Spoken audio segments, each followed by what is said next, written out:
আসসালামু আলাইকুম। সবাই কেমন আছেন? আশা করি সবাই সুস্থ সুন্দর আছেন। অনেকদিন থেকে লং ভিডিও দেয়া হয় না। আজ একটা আমি লং ভিডিও দিয়ে দেব। এখানে আমি ৪ টা গাজর নিয়েছি। আজ ৩য় রমজান। ভাবলাম আজকে একটা আমি লং ভিডিও দিব।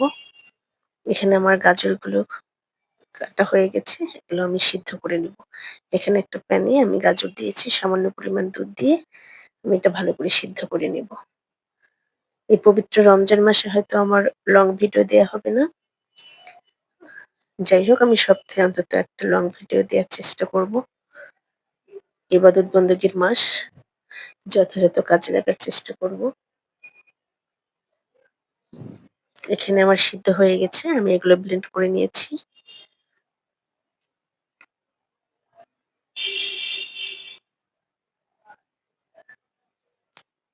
এখানে একটা প্যানে আমি সামান্য পরিমাণ ঘি দিয়েছি এবং কয়েকটা ছোট এলাচ। এগুলো দিয়ে আমি এখন গাজরটা ভালোভাবে ঢেলে নেড়েচেড়ে নিব। এখানে আমি চিনি দিয়েছি। গাজর তো এমনিতেই মিষ্টি। আমি এখানে সামান্য পরিমাণ চিনি দিয়েছি। এখানে আপনারা আপনার পছন্দ মতোই চিনি দিতে পারেন, যে যেরকম মিষ্টি খান। আমি এখানে সামান্য পরিমাণ সুজি দিয়েছি।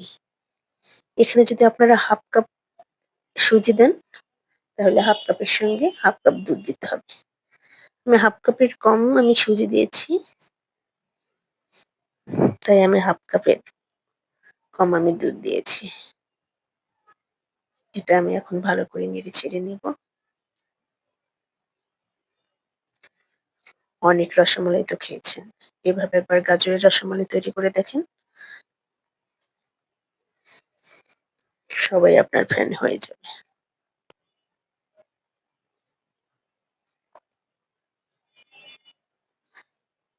আমি এটা যতজনকে খাইয়েছি ততজনই অনেক প্রশংসা করেছে। গাজরটা ভালো করে নেড়েচেড়ে নিব। যখন প্যান থেকে গাজরটা উঠে আসবে, তখন মনে করব যে গাজরটা হয়ে গেছে।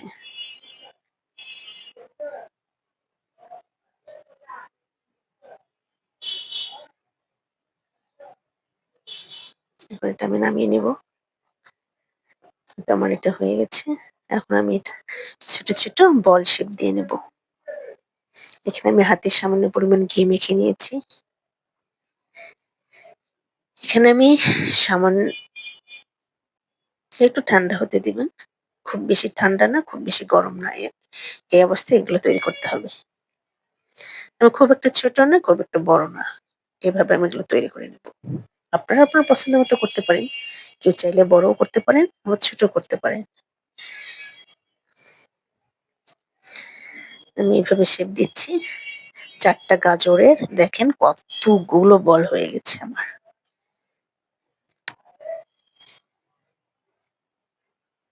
এগুলো আমি এখন একটু স্টিম করে নেব। এগুলো আমি এখন ৫ থেকে ৭ মিনিট ভাপিয়ে নেব।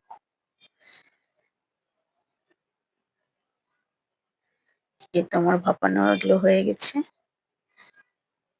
এগুলো এখন আমি নামিয়ে নেব। খুব গরম অবস্থায় এগুলো দেয়া যাবে না। একটু ঠান্ডা করতে হবে।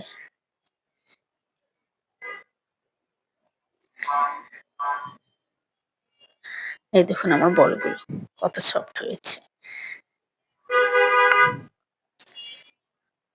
এবার একটা প্যানে আমি দুধ গরম করে নেব। কয়েকটা ছোট এলাচ দিয়েছি।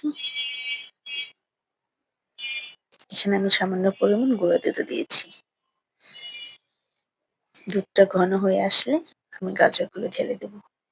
আজকের রেসিপিটি যদি আপনাদের এতটুকু ভালো লেগে থাকে, অবশ্যই একটা সাবস্ক্রাইব করবেন। আর যারা সাবস্ক্রাইব করেছেন তারা অবশ্যই একটা লাইক করবেন। আর অবশ্যই, অবশ্যই বাসায় ট্রাই করে দেখবেন।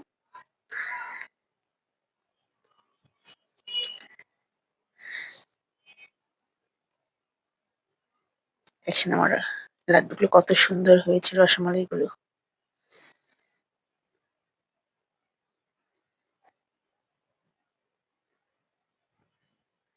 একটাও আমার ভেঙে, ভেঙে যায়নি। সবগুলো গোটা, গোটা আছে, আস্ত, আস্ত আছে।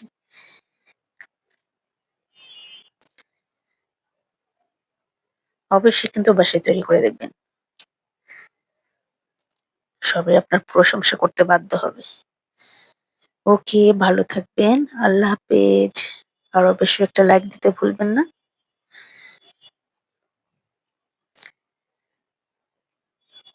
আবারও মনে করিয়ে দিলাম, যারা সাবস্ক্রাইব করেননি অবশ্যই একটা সাবস্ক্রাইব করবেন। আর অবশ্যই বাসায় তৈরি করে খাবেন। সবাই আপনার প্রশংসায় পঞ্চমুখ হয়ে যাবে। আল্লাহ হাফেজ।